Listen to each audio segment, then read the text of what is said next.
Welcome to Afternoons of WBC Radio, the Wellington Broadcasting Corporation station. Today's topic, energy, what's the least worst choice?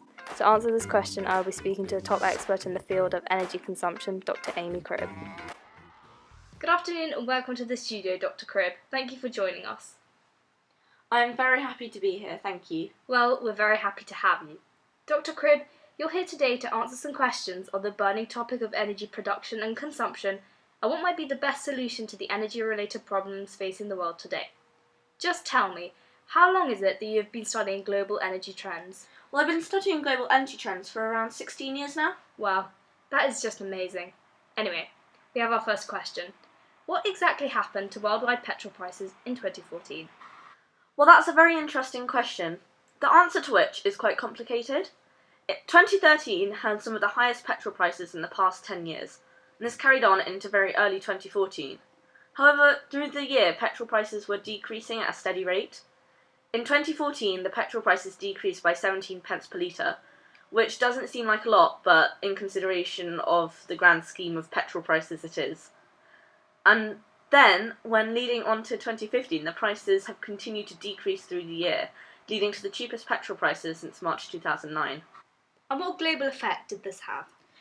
Well, the reason for it in the first place was the fact that America and Saudi Arabia actually started making more petrol.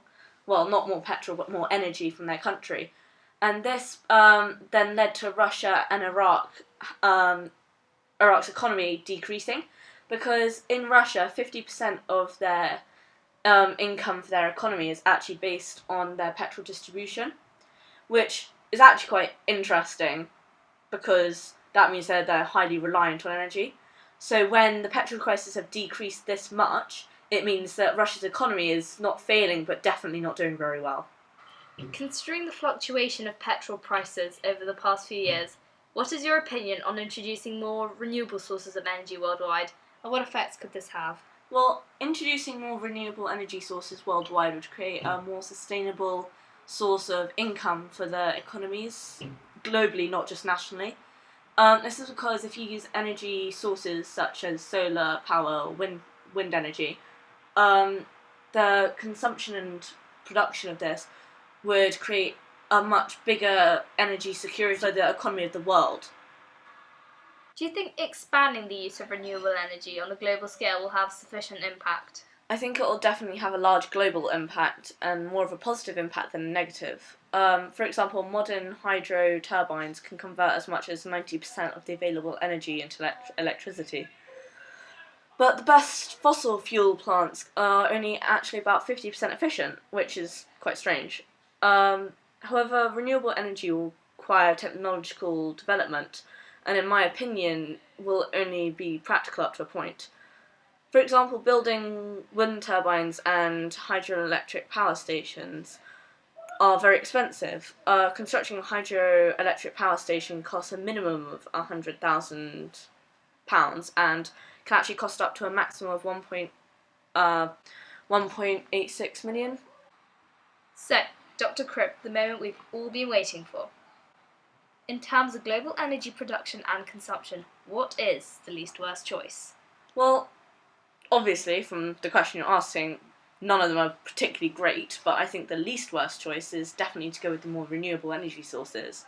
I think this because, well, it's going to create more energy security around the world, and also it's going to have massive positive impacts on the environment. And also, globally, we need to become less reliant on new non-renewable energy, and expanding our use of renewable sources is the first step to doing so. Thank you so much, Dr. Cribb. Before we finish, we are going to take a question from the listeners. If you would like to have your question answered now in the studio by Dr. Cribb, call 07456 123 987. You can also tweet us at WBC Radio and hashtag questions for Cribb. And we will try to reply to as many as possible. And we have a caller on line 1. Hello caller, what is your name and where are you calling from today? Hey guys, it's Nicole from LA. And what is your question, Nicole? What is the future of renewable energy for the US today? Well, In the US at the moment, the oil and coal consumption has actually decreased in the past 5 years, which does indicate that there could be a very strong chance for renewable energy to kind of take its place in the US economy.